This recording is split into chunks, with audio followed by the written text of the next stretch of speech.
ನನ್ನ ಮಕ್ಕಳು ಟಯರ್ ಆಡೋದು ನೋಡಿ ತುಂಬಾ ಖುಷಿ ಆಯಿತು. ಈಗಿನ ಮಕ್ಕಳು ಯಾರೂ ಅಷ್ಟಾಗಿ ಟಯರ್ ಆಟ ಆಡಲ್ಲ. ಹಾಗೆ ಇವ್ರಿಗೆ ಟಯರ್ ಎಲ್ಲಿಂದ ಬಂತು ಅಂತ ಗೊತ್ತಾ?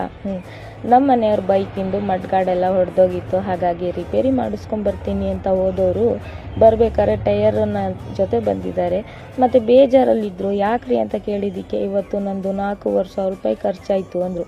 ಅದೇಗೆ ಬರೀ ಮಡ್ಗಾಡ್ ತಾನೇ ಚೇಂಜ್ ಮಾಡೋಕ್ಕೆ ಹೋಗಿದ್ದು ನೀವು ಅಂದಾಗ ಆವಾಗ ಇಲ್ಲ, ಹೋಗ್ತಾ ಹೋಗ್ತಾ ಪೊಲೀಸ್ನವ್ರು ಹಿಡಿದ್ಬಿಟ್ರು. ನಂದು ಗಾಡಿದು ಇನ್ಶೂರೆನ್ಸ್ ಎಲ್ಲ ಮುಗ್ದುಬಿಟ್ಟಿತ್ತು. ಹಾಗಾಗಿ ಅದನ್ನೆಲ್ಲ ಮಾಡಿಸ್ದೆ, ಮಿರರ್ ಹಾಕಿಸ್ದೆ ಗಾಡಿಗೆ. ಆಮೇಲೆ ಟಯರ್ ಕೂಡ ಸೌದೋಗಿದೆ ಅಂತ ಹೇಳಿದರು. ಟಯರಿಂದೂ ತುಂಬ ದುಡ್ಡಾಯಿತು, ಎಲ್ಲ ದುಡ್ಡು ಖರ್ಚಾಗ್ಬಿಡ್ತು. ಎಷ್ಟೋ ದಿನದಿಂದ ದುಡ್ಡು ಸೇರಿಸಿಟ್ಟಿದ್ದೆ, ಇವತ್ತೆಲ್ಲ ಖಾಲಿ ಅಂತ. ಸರಿ ತೋರಿಸಿ ಅದೇನೇನು ಹಾಕಿದ್ದೀರಾ ಅಂದಾಗ ಗಾಡಿಗೆ ಮಿರರು ಮತ್ತು ಮಡ್ಗಾಡು ಹೊಸ ಟಯರೆಲ್ಲ ಹಾಕಿಸ್ಕೊಂಡು ಬಂದಿದ್ದರು. ದುಡ್ಡು ಖರ್ಚಾದರೆ ಏನು, ಗಾಡಿ ಒಳ್ಳೆ ಲಕ್ಷಣವಾಗಿ ಕಾಣ್ತಾ ಇದೆ ಅನ್ನೋ ಖುಷಿ ಇನ್ನೊಂದು ಕಡೆ. ಆದರೆ ಒಂದು ಕಡೆ ನನ್ನ ಮಕ್ಕಳಿಗೆ ಟಯರ್ ಆಟಾಡೋಕ್ಕೆ ಸಿಕ್ತು ಅಂತೇಳಿ ಒಂಥರ ಖುಷಿ.